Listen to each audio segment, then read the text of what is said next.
तो अब हम लोग लुसेंट का जो है जो परमाणु भौतिकी चैप्टर जो चल रहा था उसका पार्ट 1 वीडियो डाला जा चुका है। अब इसका पार्ट 2 वीडियो हम लोग डालेंगे। अब उसी को आप पढ़ते हैं।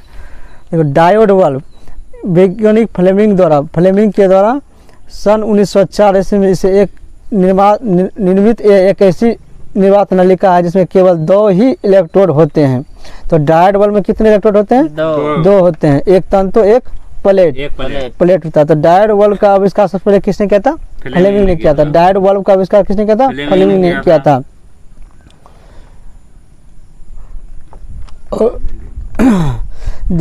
तंतु टंगस्टन का एक पतला तार होता है जिस पर बेरियम ऑक्साइड का लेप होता है। तो डायोड बल्ब पर किसका लेप होता है? बेरियम ऑक्साइड का लेप होता है। इसे बैटरी से गर्म करने पर इलेक्ट्रॉन क्या होते हैं? निकलते हैं जो धनावेशित प्लेट की ओर चलते हैं। इसे डायोड परिपथ में प्लेट धारा का प्रवाह होने लगता है जिससे तो प्लेट धारा ओम के नियम का पालन न करके चाइल्ड लेगुमर नियम का पालन करती है। तो डायोड बल्ब का आविष्कार सबसे पहले किसने किया था? फ्लेमिंग ने किया था। इसमें 2 इलेक्ट्रोड होते हैं, एक तंतु एक प्लेट वाला। और इसमें जो है ना बैटरी को गर्म करने पर इलेक्ट्रॉन निकलता है। बैटरी जिस पर किसका परत चढ़ाया जाता है? बेरियम ऑक्साइड का लेप होता है। तार पर किसका लेप होता है? बेरियम ऑक्साइड का लेप होता है जो गर्म करने पर क्या कहता है? इससे इलेक्ट्रॉन निकलते हैं। और डायोड बल्ब जो है ना ओम का नियम का पालन नहीं करता है। डायोड बल्ब किसका पालन नहीं करता? ओम का नियम का पालन नहीं करता। ये चाइल्ड लेगुमर नियम का पालन करता है। किसका पालन करता है? चाइल्ड लेगुमर नियम का पालन करता है। कैथोड के आसपास एकत्रित इलेक्ट्रॉन समूह को अंतराल आवेश कहा जाता है। मतलब कैथोड के आसपास जो कैथोड क्या है? ऋणायन है। उसके आसपास जो इतना भी इलेक्ट्रॉन समूह होगा तो उसके बीच का अंतराल क्या कहेगा? आवेश कहेगा। क्या कहलाएगा? आवेश कहेगा। आवेश कहलाएगा। उपयोग, तो डायोड बल्ब का उपयोग रिजुकारी के रूप में किया जाता है। यहाँ क्वेश्चन ये पूछा जाता है। तो डायोड बल्ब का उपयोग किस रूप में किया जाता है? रिजुकारी के रूप में किया जाता है, यानी रेक्टिफायर के रूप में किया जाता है। इसके द्वारा प्रत्यावर्ती धारा को दिश धारा में बदला जाता है। प्रत्यावर्ती धारा को दिश धारा में बदला जाता है किसके द्वारा? डायोड के द्वारा रेक्टिफायर। तो हम लोग पहले भी पढ़ चुके। रेक्टिफायर क्या कहते हैं? एसी को डीसी में बदलते हैं। एसी को डीसी में बदलते हैं। जबकि ट्रांसफार्मर में कौन सी धारा होती है? एसी धारा होती है। ट्रांसफार्मर में कौन सी धारा होती है? एसी होता है। और इसका कम क्या कहता है? हाई को लो को हाई कम करना, बस यही कम होता है ट्रांसफार्मर का। लेकिन तो डायोड बल्ब क्या करता है? एसी को डीसी में बदलता है। अब है ट्रायोड बल्ब। इसमें 3 इलेक्ट्रोड का प्लेट होता है। कितने का? 3 इलेक्ट्रोड का। 3 होगा, डायोड में 2 होगा। डाय मतलब 2 होता है। डाय मतलब कितना? 2। ट्रायोड मतलब 3 होता है। डायोड बल्ब में 2 प्लेट था और ट्रायोड में कितना प्लेट होगा? 3। ग्रिड वो और तंतु वाले एक निर्वात नलिका होता है। इसका निर्माण 1907 में लीडी फॉरेस्ट ने किया था। तो ट्रायोड बल्ब का आविष्कार 1907 में किसने किया था? लीडी फॉरेस्ट ने किया था, जो अमेरिका का था। कौन का था? अमेरिका में। तो डायोड बल्ब का आविष्कार किसने किया था? फ्लेमिंग ने किया था। डायोड बल्ब का आविष्कार किसने किया था? फ्लेमिंग ने किया था। और ट्रायोड बल्ब का आविष्कार किसने किया था? लीडी फॉरेस्ट ने किया था। इसका उपयोग ट्रायोड बल्ब का प्रवर्धक दोलित और प्रेसी एवं संसूचक की तरह प्रयोग करते हैं। मतलब जो ट्रायोड बल्ब होता है इसका उपयोग हम प्रवर्धक के रूप में करते हैं, दोलित के रूप में करते हैं, ऑसिलेटर के रूप में करते हैं और प्रेसी के रूप में ट्रांसमीटर के रूप में करते हैं। किस रूप में करते हैं? और संसूचक मतलब डिटेक्टर के रूप में करते हैं। किसके रूप में? डिटेक्टर के रूप में करते हैं। किसका? ट्रायोड बल्ब का। ट्रायोड बल्ब का उपयोग किसके रूप में किया जाता है? प्रवर्धक के रूप में किया जाता है, दोलित के रूप में किया जाता है, प्रेसी के रूप में किया जाता है, संघ सूचक के रूप में किया जाता है। तो यार इंग्लिश में हम बोलेंगे तो एम्पलीफायर के रूप में और ऑसिलेटर के रूप में, ट्रांसमीटर के रूप में और डिटेक्टर के रूप में। इस सब का उपयोग किया जाता है। किसमें? ट्रायोड बल्ब का आविष्कार किया। और ट्रायोड बल्ब का आविष्कार किसने किया था? लीडी फॉरेस्ट ने किया था। अब जेनर डायोड, इसका आविष्कार सी जेनर नाम से स्पष्ट है। इसका आविष्कार सी जेनर ने किया था। इसे भंजन क्षेत्र में पश्च दिशिक बायस में प्रचलित करने के लिए डिजाइन किया जाता है। इसका उपयोग वोल्टता नियंत्रक के रूप में किया जाता है। तो पूछे किस डायोड का उपयोग वोल्टता नियंत्रक के रूप में किया जाता है? जेनर डायोड का उपयोग। जेनर डायोड का उपयोग किस रूप में किया जाता है? वोल्टता नियंत्रक के रूप में किया जाता है। तो जेनर डायोड का उपयोग किस रूप में किया जाता है? वोल्टता नियंत्रक के रूप में किया जाता है। अब फोटो डायोड, इसका उपयोग प्रकाशित संकेतों के संसूचक में किया जाता है। फोटो डायोड का उपयोग प्रकाशित संकेतों में संसूचन के रूप में किया जाता है। तो मतलब संकेत के रूप में प्रकाश से आने वाले को क्या करेगा? अवशोषित करेगा। संसूचक के रूप में किया जाता है। तो किस हम लोग पढ़े 3-4 पॉइंट डायोड के बारे में पढ़े। पहला डायोड बल्ब, दूसरा ट्रायोड बल्ब, तीसरा जेनर डायोड बल्ब और चौथा फोटो डायोड उपयोग। तो डायोड बल्ब किस धारा पर कार्य करता था? चार्ल्स लेगमर नियम के। तो डायोड बल्ब किसके सिद्धांत पर कार्य करता है? चार्ल्स लेगमर नियम के सिद्धांत पर कार्य करता है। और डायोड बल्ब का उपयोग किसमें? रिजुकारी के रूप में किया जाता था, यानी रेक्टिफायर के रूप में किया जाता है डायोड बल्ब का उपयोग। तो रेक्टिफायर के रूप में किस बल्ब का उपयोग किया जाता है? डायोड बल्ब का उपयोग किया जाता है। और ट्रायोड बल्ब का उपयोग किस रूप में किया जाता है? दोलित के रूप में किया जाता है, प्रेषक के रूप में किया जाता है, संसूचक के रूप में किया जाता है और प्रवर्धक के रूप में किया जाता है। प्रवर्धक, दोलित, प्रेषी, संसूचक, इन सभी में ट्रायोड बल्ब का उपयोग किया जाता है। और जेनर डायोड का उपयोग वोल्टता नियंत्रक के रूप में किया जाता है। जेनर डायोड का उपयोग वोल्टता नियंत्रक के रूप में किया जाता है। किस रूप में? वोल्टता नियंत्रक के रूप में जेनर डायोड का उपयोग। अब फोटो डायोड का उपयोग प्रकाशित संकेतों के संसूचन में किया जाता है। प्रकाशित संकेतों के संसूचन में फोटो डायोड का उपयोग किया जाता है। किसका? फोटो डायोड का उपयोग किया जाता है। अब है प्रकाश उत्सर्जक डायोड LED। इसका आविष्कार निकोलो-नियाक ने किया था। LED का आविष्कार किसने किया था? निकोलो-नियाक ने। निकोलो-नियाक ने किसका आविष्कार किया था? Light imaging diode. LED का फुल फॉर्म क्या होता है? Light imaging diode. LED का फुल फॉर्म क्या होता है? लाइट इमेजिंग डायोड होता है। और इसका आविष्कार किसने किया था? निकोलो-नियाक ने किया था LED का आविष्कार। तो ये विद्युत ऊर्जा को प्रकाश ऊर्जा में रूपांतरित करता है। तो LED सब क्या करता है? उसमें करंट जाता है, उसको किस ऊर्जा के रूप में करता है? प्रकाश और ऊष्मा ऊर्जा के रूप में बदलता है। तो LED क्या करता है? विद्युत ऊर्जा को ऊष्मा और प्रकाश ऊर्जा के रूप में बदलता है। जिन अर्धचालकों का उपयोग दृश्य LED के रूप में होता है, उनका बैंड अंतराल कम से कम 1.8 E इलेक्ट्रॉन वोल्ट का होता है। तो LED में जो बैंड अंतराल होता है, इसका इलेक्ट्रॉन भाग EV का मान कितना होता है? 1.8 इलेक्ट्रॉन वोल्ट। 1.8 इलेक्ट्रॉन वोल्ट होता है। मतलब क्वेश्चन ऐसे पूछेगा कि LED में उपयोग किए जाने वाले बैंड अंतराल का में कितना इलेक्ट्रॉन वोल्ट होता है? मान होता है तो 1.8 इलेक्ट्रॉन वोल्ट। 1.8 इलेक्ट्रॉन वोल्ट का होता है। देश प्रकाश का एब्सट्रीम प्रेशर लगभग 0.4 माइक्रोमीटर से लेकर 0.7 माइक्रोमीटर के बीच होता है। किसका? देश प्रकाश का स्पेक्ट्रम प्रेशर कितना होता है? 0.4 से 0.7 माइक्रोमीटर। 0.4 से 0.7 माइक्रोमीटर पूछेगा। दृश्य प्रकाश का स्पेक्ट्रम प्रेशर दृश्य प्रकाश का स्पेक्ट्रम प्रेशर कितना होता है? रेंज कितना होता है? स्पेक्ट्रम प्रेशर का रेंज कितना? 0.4 से माइक्रोमीटर से 0.7 माइक्रोमीटर होता है।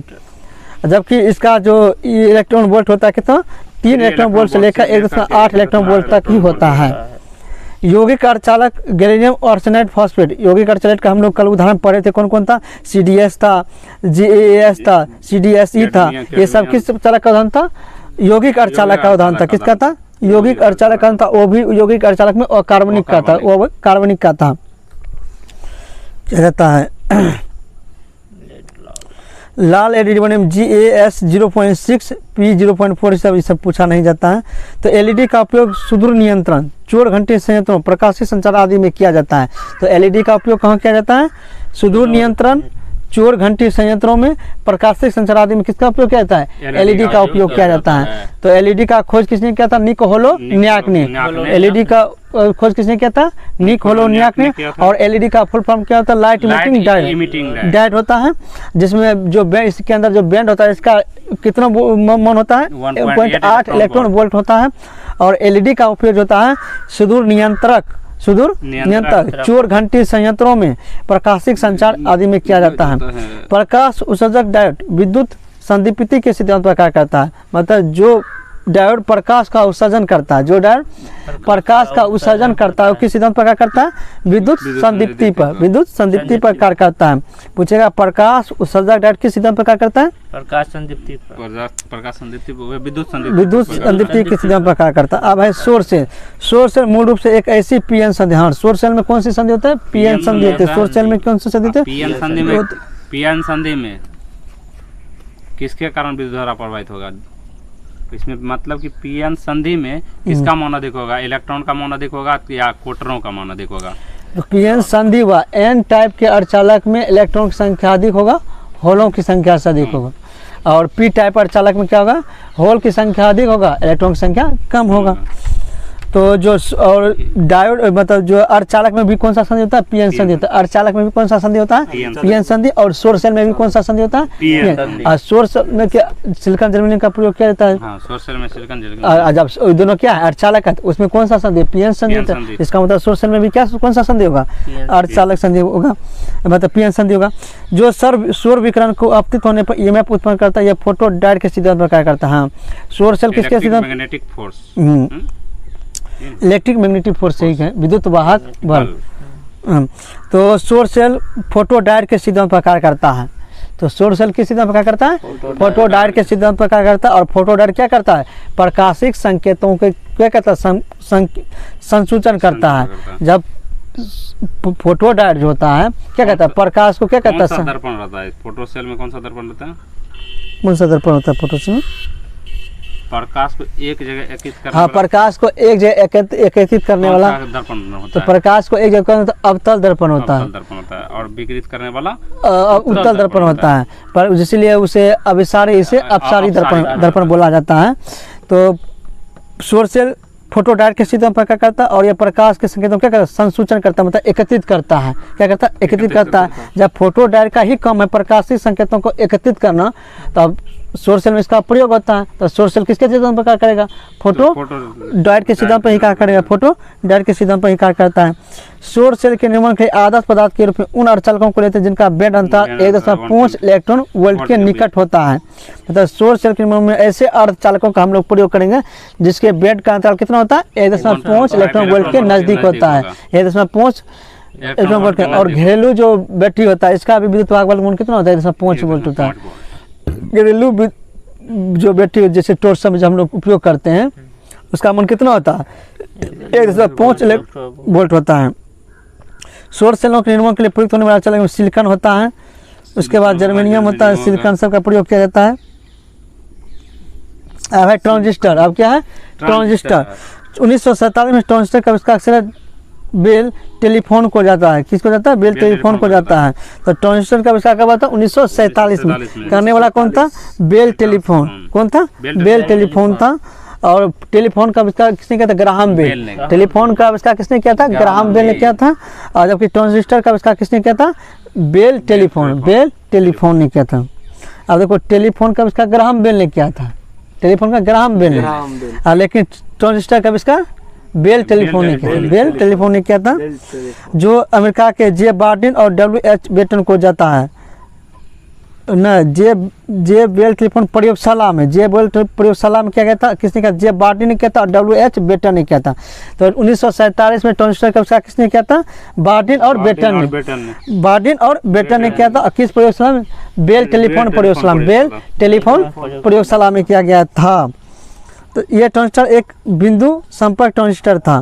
पहले संधि ट्रांजिस्टर का आविष्कार 1951 में विलियम शाक्ले ने 2 पीएन संधि को एक दूसरे के साथ 5 फलकों को जोड़कर किया था। पहले संधि ट्रांजिस्टर का माइनस। तो पहले संधि ट्रांजिस्टर का आविष्कार किसने किया था? विलियम शाक्ले ने।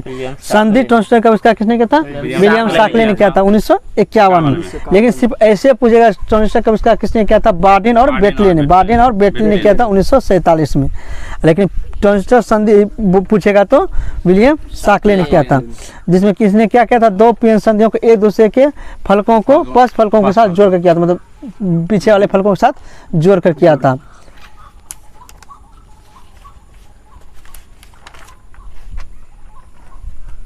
जब तक केवल संधि ट्रांजिस्टर ज्ञात था उसमें केवल ट्रांजिस्टर ही कहा जाता, उसे क्या कहा था? ट्रांजिस्टर ही कहा था। जब संधि वाला हो गया तो उसे क्या कहना है? संधि। जब तक केवल संधि ट्रांजिस्टर था उसे केवल ट्रांजिस्टर कहा जाता, परंतु समय के साथ साथ नए ट्रांजिस्टर का आविष्कार बाद नए ट्रांजिस्टर को पुराने से भेद करने के लिए उन्हें द्विध्रुवी संधि ट्रांजिस्टर कहते हैं। जो नया अब जो ट्रांजिस्टर बनता है उसको क्या कहते हैं? ध्रुवी संधि ट्रांजिस्टर। ध्रुवी संधि ट्रांजिस्टर कहते हैं। किसी ट्रांजिस्टर में 3 अपमिश्रित क्षेत्र होते हैं। पूछेगा ट्रांजिस्टर में कितने अपमिश्रित क्षेत्र होते हैं? 3, जो मिलकर अपने बीच में 2 पीएन संधियां बनाते हैं। कितने? 2 पीएन संधियां बनाते हैं। तो नया जो ट्रांजिस्टर होता है उसे सबसे पहले द्विध्रुवी संधि ट्रांजिस्टर कहा जाता है। द्विध्रुवी संधि ट्रांजिस्टर कहा जाता है। और इसमें 3 अपमिश्रित क्षेत्र होते हैं। 3 अपमिश्रित क्षेत्र होते हैं और इसके बीच में कौन सी संधि होती है? 2 पीएन संधियां होते हैं। 2 पीएन संधियां होती हैं। और NPN ट्रांजिस्टर, इसमें N प्रकार के अर्धचालक के दो खंड, नाम से ही स्पष्ट है NPN। N कितना बार है? 2 बार। इसमें N प्रकार कितने अर्धचालक के खंड होंगे? 2, और P प्रकार के 1, दोनों अलग कर दिए जाते हैं।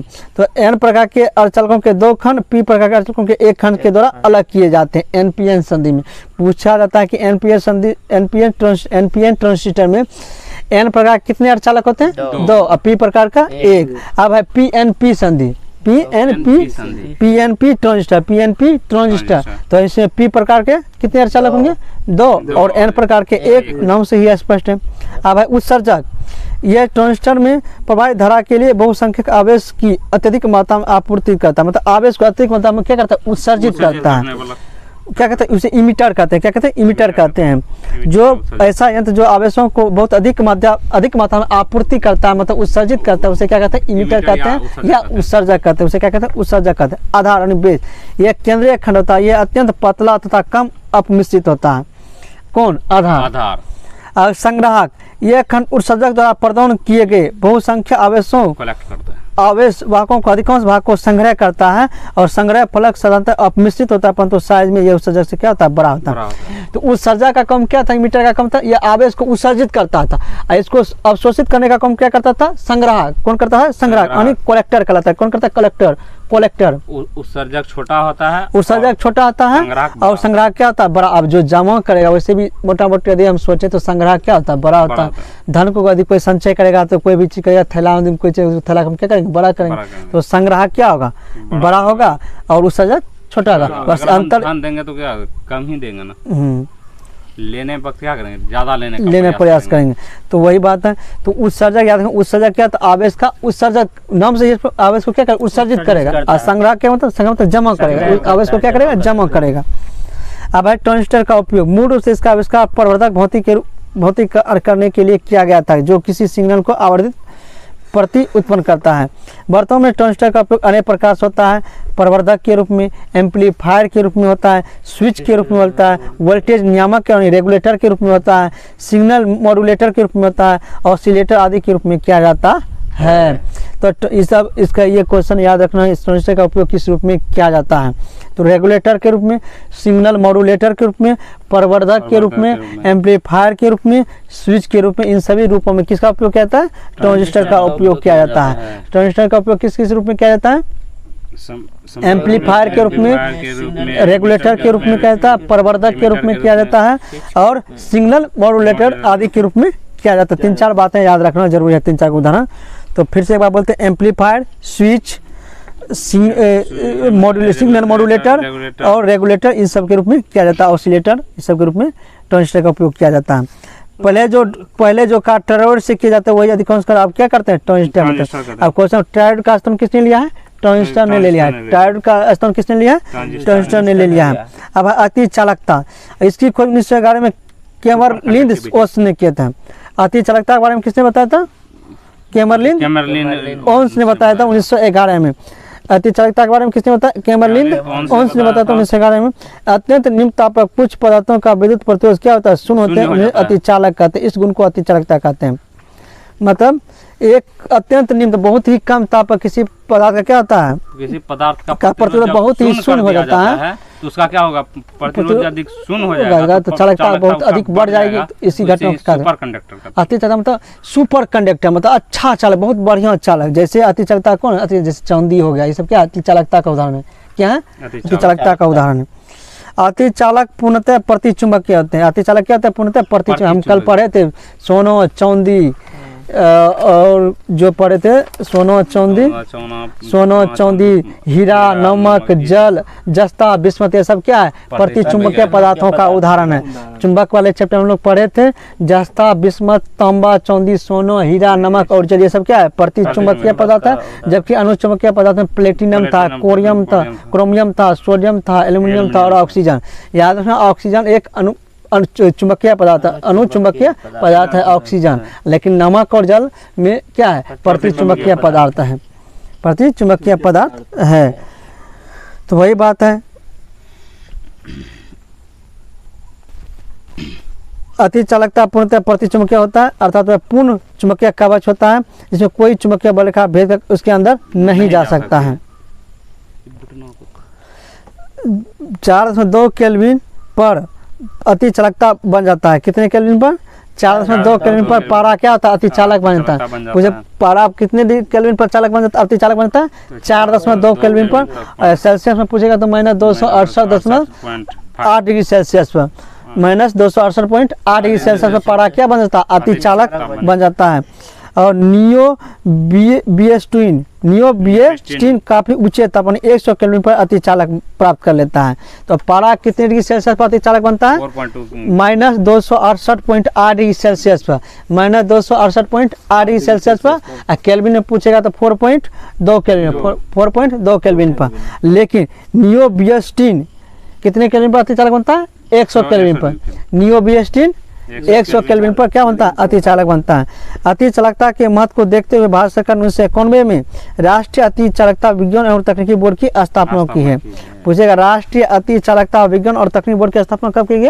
1991 में। मतलब जब भारत में उदारीकरण नीति अपनाया गया तो उसी समय भारत में क्या किया गया था? राष्ट्रीय अति चालकता विज्ञान और तकनीकी बोर्ड की अभी स्थापना किया गया था। घड़ी में क्वार्ट्ज क्रिस्टल का काम दाब विद्युत प्रभाव पर आधारित होता है।